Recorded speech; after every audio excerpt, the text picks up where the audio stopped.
One of my notes from last week for Joshua 1 through 16 was how that with so much war and territory talk, it would make for a great comic book. And then a friend of mine gave me The Battle Begins, the Action Bible, the story of creation.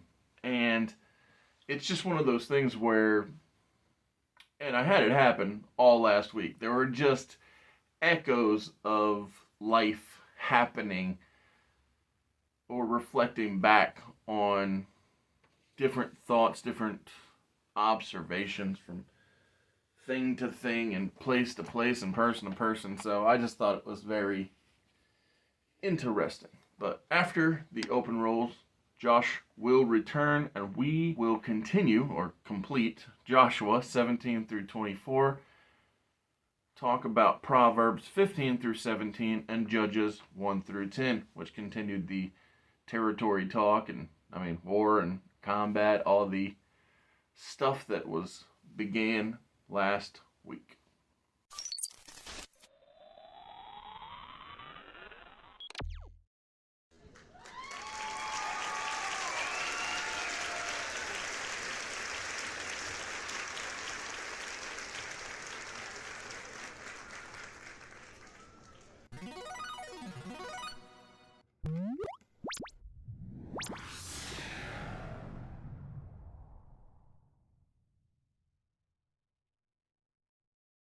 Last week at prayer group, man, you missed a great day. Oh my goodness. So, do you talk to Andy outside of occasionally? But have you seen him since Thursday?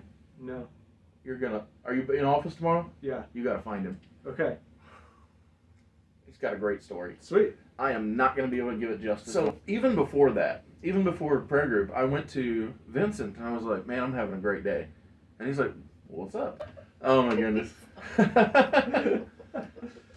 Yeah, I really felt like Judges was the perfect complement to Joshua. Like sometimes it'll be turn the page and it's like, oh, we're in a whole different place. This was like a complete continuation. It could almost have been Joshua Part 2, Judges. Yeah, totally. Yeah, absolutely. It's amazing the way that they partner up. And it's such a sad, way that you see, Joshua's faithfulness and then almost like the failure of the elders of the people of Israel to, communicate to the next generation. How else does a generation rise up who doesn't know God's faithfulness to Joshua unless they're, not communicating? Yeah, I was talking in discipleship group last night so we start together and then at the halfway point men and women separate and then we come back together later, after discussions, if you will. Yeah. And when it was just us guys, we were talking about life stuff. And I said how relatable, not in a good way, it is to look at Judges, how it's like, oh, for 40 years everybody's doing the right thing, and then for 80 years where everybody got wicked. It's like 20 years, oh, they're doing all right, and then for 40 years it's wicked. I was like, oh my goodness, guys. And my point just was, can't we unfortunately relate to be like, oh man, how did we go so wrong? And so quickly too in the grand scheme of things. Yeah. It's a good reminder that we're not bent toward righteousness. Exactly. We are bent the complete opposite direction. Oh my! So there's this country song. I don't even know what genre of music you like, but there's this country song that I despise because every time when it was hot, every time it would come on, I'd be like, I disagree with you. Most people are not good. So I was like, it just bugs me, right? The whole, it's fine, do what you like what you like, but I was just like, you're lying, so how many people have you really met? Right. No, that song's in my head. Thank you. You're welcome. While you sing this to yourself, what is the first question? Would you have trusted God's instructions to send most of your men home? Why or why not? Oh my goodness, I'm so glad. So, as you know, I don't read ahead. Yes. I don't read the questions and I love the surprise. Yeah. But one of my constant notes was, oh, that's too many. Oh, no, we need less. And because of the not wanting it to be arrogance or thinking boastfully and thinking, oh yeah, we got this. And I was like, oh, that's so smart. And then when it was like 300, I was like, oh, is this where Frank Miller got the idea to write this Maybe. story? Yeah. Because, it stands out, is Sure. my point. Sure. And then subsequently, the Frank Miller story got turned into the Gerard Butler movie, which, obviously is not this, but it's just there are definitely parallels of Mm-hmm. that it made me think, maybe. But it's funny. Would you listen is the question. And I want to say yes because I'm really stubborn at like pushing ahead and Right. thinking, well, I might not be there yet, Mm. but the surefire way to never get there is to stop. Mm. And so even if the odds are seemingly look to be against me, Mm-hmm. when you're doing God's will, when God says, hey, this is the direction to go, then it doesn't matter that, the mountain looks insurmountable, Right. if you will. Right. I feel the same way. I'd love to say yes, but I think knowing my tendency towards pride and arrogance, Yeah. it would be. That is the challenge for sure. Yeah.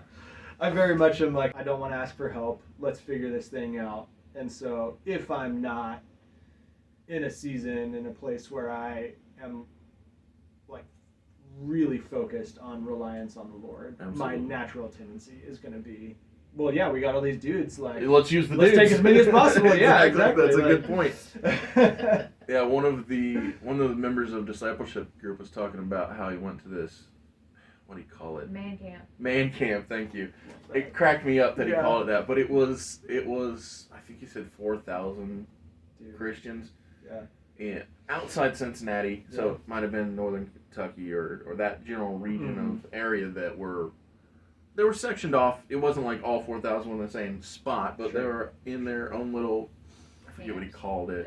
Yeah. They're tents. They had Yeah, tents. they all. Yeah, anyway, but my point was they were working together to do tasks and to grow, basically, right? Obviously, there was a whole prayer tent, and so my point is, I think naturally, one of our instincts is to go strong, Yeah. and if it's an option, right? Yeah. You definitely don't want to be alone out there in the wild, and so yeah, I can see your perspective on that possibly being a challenge to obey. Mm-hmm. Yeah.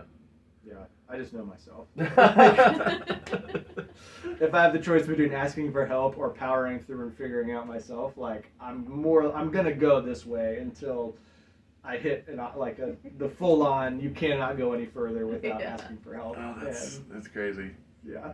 So, all throughout last week, post our conversation, I kept seeing or hearing, whatever, understanding, just different echoes of the conversation that we had had.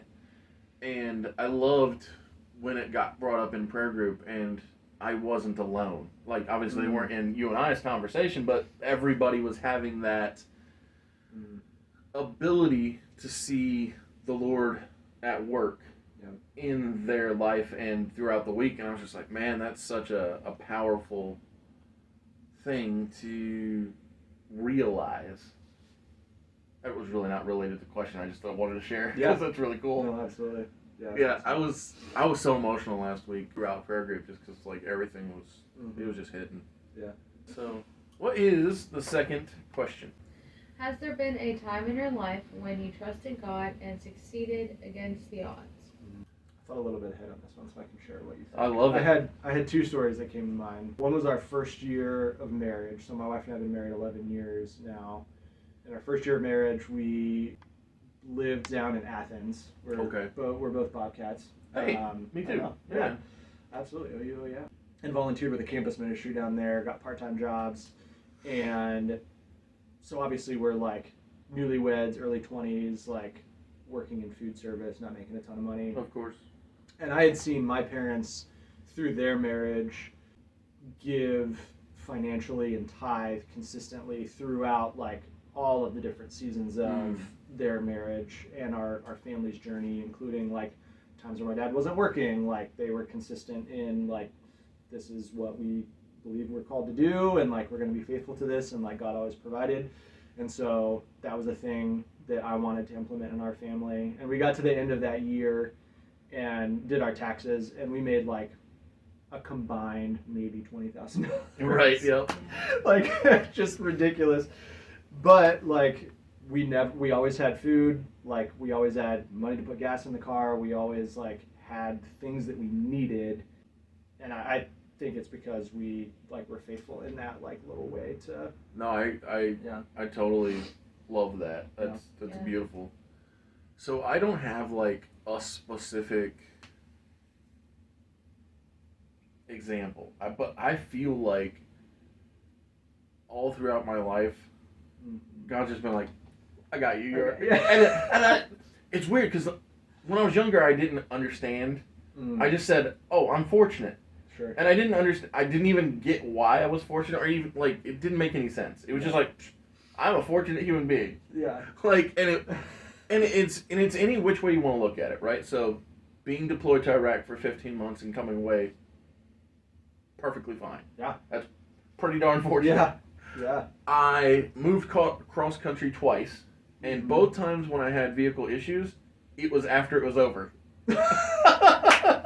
That's incredible. Yeah, hilarious.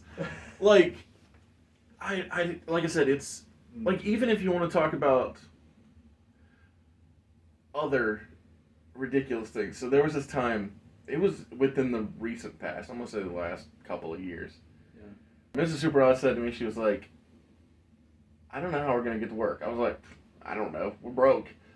And I was like, wait, didn't you say that you bought somebody lunch and they gave you cash? She's like, yeah. I was like, how much do you have? She told me, and I was like, put 5 in the tank and put the rest in lottery. She's like, we're never going to win. I was like, at least we got $5 in gas, right? But I don't know. I just had a feeling. I was like, so she buys lottery tickets and we turn... No, I'm wrong. We put 10 in the tank and 5 for lottery. We turned the 5 into 20 immediately, which was weird. It was like, oh, that doesn't happen. I was like, let's do it again. And so she's like, I don't want to go back in there because it's very ladylike. Sure. She's like, I don't want to go back in there. I just won $5. So we go to a different gas station, and so the 5 turns into 80. Yeah. And I'm like, we can do this again.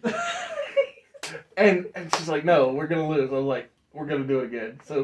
So we put 60 in the bank, and then we win another amount. I forget. But long story short, we put 100 in the bank, we got a full tank of gas, and we stopped playing. But, there you go. And I'm not saying it was God, but I had no idea how we were going to make it to payday, and then everything was great. Hey. I was like, hey, that's amazing. God works in mysterious ways. And then we stopped pressing our luck. There you go. Yeah. Oh, my goodness. Oh, my gosh. That's but yeah, like I said, so many times throughout my life, and here's the thing, it's not always financial. Like a lot of times, it's camaraderie, whether it be, you or Vincent or Jacob. I've got friends in the comic industry who have done things that, had it not been for their willingness to propel me, I would not be in that same stratosphere they're in.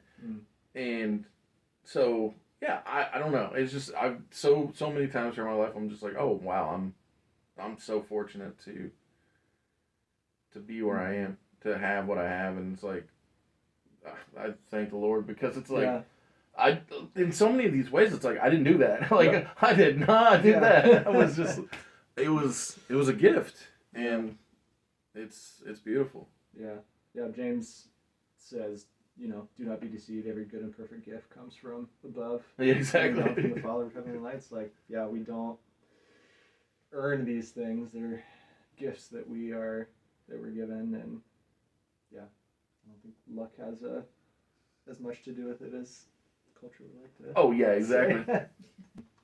So, 2019, I had a really bad sin habit that crept back into my life. How do I want to phrase this then? We'll just say I had a really big battle with lust. Sure. I think that it's very relatable too. Yes, that I hid for about a year. And in the winter, early part of 2020, God used some community and the Holy Spirit to convict me to like bring that out into the light. And so all of like thinking about like being against the odds, like everything in our culture at that moment would have said like, well, Run and hide. run and hide. Yeah. Yeah, would have like from my wife's perspective would have said like, well, this guy's obviously not making you happy, so like you should cut bait and like get out of here and like Exactly. find somebody who's gonna like do better. I always argue against happy too. I know Right. I know that Right. I'm so weird, but like I argue for chores and against happy. Right. I'm such a weird Well, human. joy is a much better like thing to pursue than happiness, in my Absolutely, opinion. yes. But happiness is fleeting. But anyway, so I think like going through that journey of like making a decision to pursue honesty and reconciliation, and trusting that the Lord would like preserve us and restore us. Right. When there's so many forces like acting around us that could have led to like a complete collapse. Right. Yeah, I had recently heard a pastor say that while most people don't feel this way, especially beforehand, confession is a gift. Yeah. Because you're not telling God anything God doesn't already know, but the gift is it takes the weight off of you, Mhm. obviously, because when you want to run and hide, you're trying to conceal, Yep. and thus it takes that, off your shoulders, if you will, Mhm. from weighing you down, and then you have the capacity to get back in a right relationship, not just with God, but like you said, with everyone in your Yeah. life, and that's such a needed thing that naturally in the world I don't even know. It's kind of hard. It's not like you sit down and have a class that says, "Hey, you know how bad you are? Just don't Yeah. tell anybody." Right. It's just something that is inherently within us Yeah. to know. Like when I'm gonna tell a funny story. Yeah. So when I was young,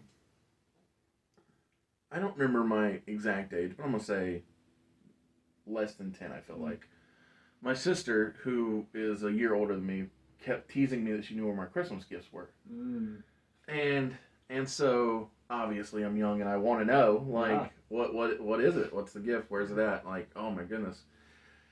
And so it's not yet so cold that the windows aren't open. Mm-hmm. And so when I finally find them, I'm so jubilant that my mom can hear that I'm excited. And the best part about the reveal. Thank you for being here at Mr. Super Oz. This video is going out, and this channel only exists because I, Oz, founded Gamble Comics, which first release was Everlasting Survivors, a 68-page graphic novel called All Day Long. Available now. Follow the link in the description that will take you to gamblecomics.com. While there, you can get hats, shirts, posters, much, much more. But most importantly, the story itself.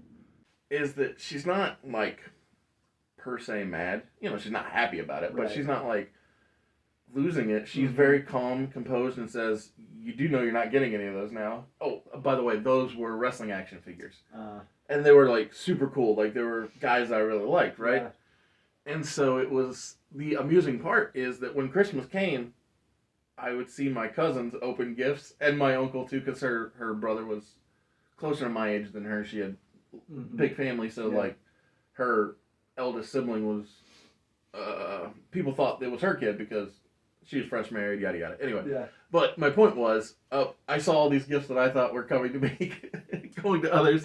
I'll give her this. Not that she didn't have to do this, by the way, but she gave me my favorite one, but all the rest of them went to everybody else. Was I don't know. It was just so amusing. But it's the idea that, so we all perceive that the consequences are dire. That there's no coming back, like you said. And even a lot of times in the world, it's like, why even bother? Almost. Just like it feels so culturally relevant to that people are just like, oh, give up and move on, right? It's not.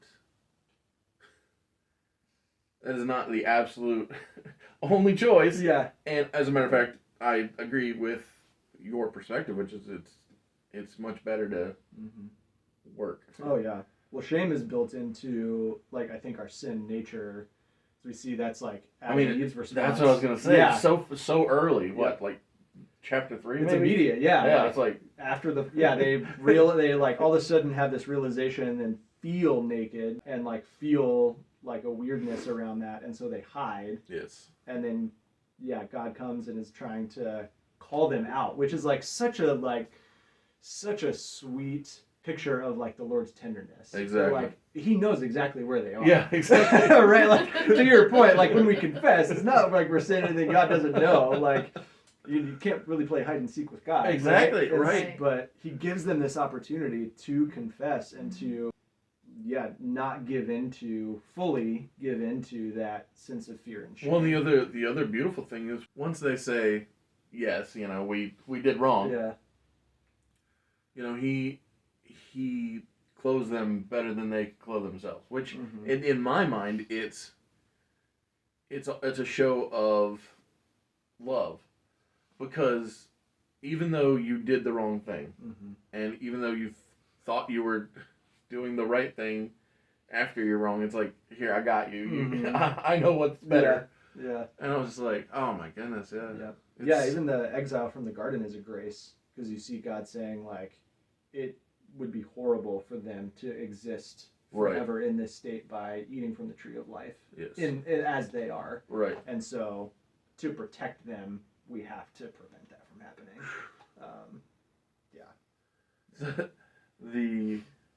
The beauty that is presented over and over is just monumental. Yeah. Because like in Judges, I don't say Israelites, fell away in some sort of anti-Israel Right. sense. I'm Yeah. saying it's like, to me, every time I read they did wrong, I'm like, yeah, we all do. It's not a them problem. It's an all of us problem. And it's a realization of get right, stay in the right path. Practice. I'm gonna say gifts for lack of a better word, but pray, read the word. Mhm. Like, oh my goodness! So recently at church they've been talking about Sabbath, right? Mhm. And I'm just like, I was like, guys, I don't know how. Like, Yeah. like I had 2 days off from work and I was at work both days. I'm just like, I don't know how to stop. Yeah. Like and that's the other thing, like 7 days a week, writing all the time, like Yeah. drawing. It's like, I don't know how to put it down. And Mhm. by it, I mean life. That's a weird way of putting it, but what I mean is, maybe by life I mean the world, but I know that when I was put in a position of leadership, it meant I had to be the person people rely on. Mm. Now, what I know that I need to figure out how to cultivate is certainty within the team so that they aren't always relying on me. Because once I can get that underway, then it will free up my ability to, just be in the calm. Mhm. But until then, I'm not quite yet certain how I'm going to put aside 24 hours. And I think the idea of starting small is what we all kind of landed on. Mhm. And so, Yeah. I don't know, now I'm feeling like I'm rambling. No, that's fair. Yeah, we're not perfect at that, but I can vouch for the benefit of like having some time where. And the cool thing is like it's not so much just like stop, stop some things, but there's almost a way of like how do I rechannel this energy into something that's not laborious Mhm. but is worshipful. Absolutely. And so maybe that can be like you're still drawing, but Mm. not for the sake of like work. Yes. Yeah, like how do you maybe like do that in a way that is, giving glory and thanks to the Lord for the talent that He gave you, and not something that's like to achieve a specific. Absolutely, that's a good shout other right end. there. Yeah, I like that. I So. like that way of looking at it, because I've often thought that it would and I know that this isn't going to sound beautiful when I say it, but whatever, I don't care. It's honest. That's the important thing. Yeah. I've often thought that if I had money, it would allow me the freedom to do things differently. Sure. Because like when we're talking about, turn off your phone and don't reach out, don't be bothered by blah blah blah for 24 hours. I was like, I mean, that sounds like a luxury item that I don't have right now. The ability to just be like, all these problems, not mine. Yeah. With the proper planning and structure, it can be done, and is proved can be done, should be done, has to be done without money. Yeah. But you know what I mean. I don't have to be rich. Yeah. Yeah. I mean, if you look at the people that original command were given to, not a very affluent people group at the time. Correct, yeah. Our pastor uses the word like dirt farmers. And yes. So he's like, if like people could understand, like if these people could understand Scripture and what's in it and like the Lord's commands, then like so can we. Absolutely. So, yeah. I also think our like spiritual formation is, thankfully not at all tied to like any of these like worldly standards that we want it to be ascribed to. Oh yeah. Yeah. Well, I only bring up the concept of having money because it's a way to buy back time, basically. Like if I could say, for this period of time, all the problems are yours. Right. Then it's a way to just buy back that moment to breathe. But again, I think when thinking about it, I'm like, it really more comes down to proper planning and training than necessarily other. I think the hardest thing in all of that is like adapting and building the stewardship mindset where like our time, talents, and treasures are not really our own. Of that course. We are like managing, and so it's like, okay, this isn't my time that now I'm figuring out how I want to spend it. It's okay, this is time that I've been given and I want to use it well. And so like, Lord, how can I best use this time? And if He says, okay, this period of time you're gonna just like not work and do things that are worshipful and playful and like, restful in a certain sense, then I should do that because it's really His time. Exactly. Yes. I should use the time that He's given me well. Oh my goodness. Yeah. Yeah, just the concept of time is it's something I take advantage of too much. Like and I'm sure we all do, realistically. Oh, yeah. Like for a lot of years I felt like death was something that happened to other people. But then when my mom died out of nowhere, it was like it's one of those things that instantly changes your perspective. It's like my confidence in virtually everything dissipated into like a moment, because it's like a constant that was always present is now not present, and it's like, how does that even? It's something that it's hard to figure out. Yeah, for sure. So yeah, man. I think even to tie it back to like what we're like reading through here through Joshua, like into Judges, like you think about the amount of time, just thinking about like the Lord's faithfulness to like Adam and Eve, and like He could have abandoned the plan. Oh, absolutely. Said so many different points along the way, but here we are, like all these generations later, and like even as the people of God are like rebellious and like turning to other gods, like God is still faithful to rescue them. I was so like, curious as what was so appealing about this Baal. Yeah, exactly. Yeah, he just kept popping up. I'm like, what the heck, guy? Yeah. That's an interesting topic. Would be like, what are the Baals of our day? Like, that's a good point. Yeah, exactly. But yeah, just the Lord is like so committed to humans as His instruments of advancing His kingdom on earth that even through all of that time, He's still like, no, you guys are the people who I'm going to accomplish this through. Yeah. And again, it's such a loving gesture Yeah. It's like Vincent and I, when we were talking about Exodus and Sodom and Gomorrah and so many different early stories, it was like, yeah, I could. God, you were in the right. You could have just been like, yeah, it's not worth it. Let them go. And it's like, just the gratitude of being like, glad that wasn't the case, but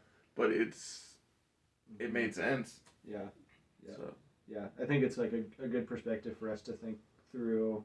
Somebody brought this up at a conference I was at in the spring, but like, as we look back on our lives, like thinking about the ways that the Lord has been faithful to us, like not even necessarily like when did I like go against the odds, in those terms, but just like, man, what are the ways that the Lord like hasn't let me go throughout my life to the point that I'm here. Exactly. And so some of that looks like protection through being in war overseas. It looks like my bringing goodness. out Dude, sin and like exactly. I wouldn't be here if that didn't happen. Right. Like we wouldn't have the prayer group probably. Yeah. The idea of your willingness to be open is what I think, or at least a contributing factor as to why it's succeeding, because everybody follows your lead of being willing to lay it all out.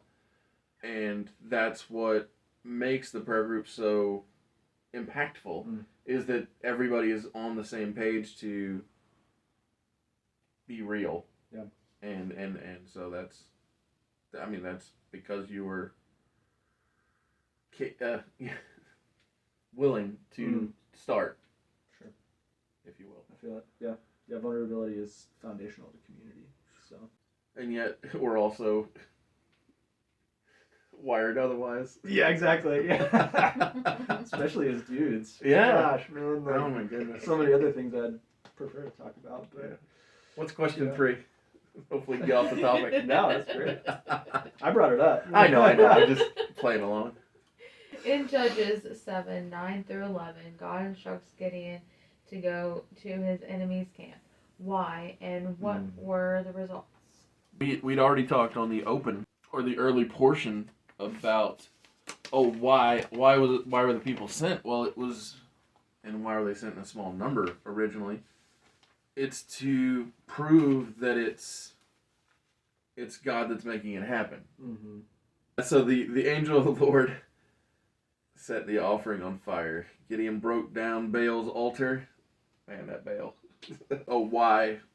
The question of why. It's like, well, why is so that the glory doesn't go to Gideon and the army. It's so that all of the glory goes to God. And it's, do not be afraid. Yeah. I always write that too. Like every time it pops up, Yeah. because it's just one of those things where it's so important to walk with the proper outlook, that every time I read it, every time it pops up, I'm just like, oh yeah. Keep that in mind. Yeah. That's an important thing. Yeah. I love that, possibly for the first time, or definitely the first time in a while, me and the book were on the same page. But this time, talking about the why and the how many and obeying. My goodness. Yeah. Go back to the concept of, confession. That's one of the key components of obeying, because it's like, we're not actually hiding anything from God. So it's like, what's the sense? Yeah. In the way that God delivers his people. And I know Joshua in general has posed trouble to some people around kind of the way that the people handle and God's command to kind of clear out the land. But I think this in particular fits a pattern where often we see the Lord working through giving people over to their own choices. Yes. And how, like, God didn't bring 300 people in straight up battle against this army. Exactly. He uses the fear of the people to bring destruction upon that other group, like, correct. Yep. on themselves. Similar to how he uses like Pharaoh chasing the Israelites into the Red Sea to Yeah. like bring his own destruction. Exactly. On him. Like the people didn't have to turn around and fight after leaving. God uses the bentness of the human heart to. When it goes back to the concept of obedience, you do what you're instructed, and things, even when they don't make any sense, are going to come out the right way because it's God's way. Yeah. And like you said, who among us is going to walk and assume the sea is just going to part Right. for us? Like, we're just not going to naturally have that inclination. Yeah. And, same with, a few weeks back with the walls of Jericho coming down. Like, these things aren't normal operating procedure. Mm-hmm. But again, that's for the good. It's for the right. It's for what makes or what brings glory to God. Mm-hmm. And so it's the truth. And that's what I love about this series is it puts the focus in the right place. So, but I don't know if you've heard this, but the archaeologists found the ruins of Jericho and found that the walls fell outward. Oh, that's like awesome. the way the ruins fell. Like they didn't fall inward like they would if an army like besieged a city and like camped it. Like they fell outward. Yeah. It's like so cool. That is Beautiful. cool. Yeah. Yeah. Oh. Yeah, that's great. Love That's great. Love that. I love Yeah, man. that.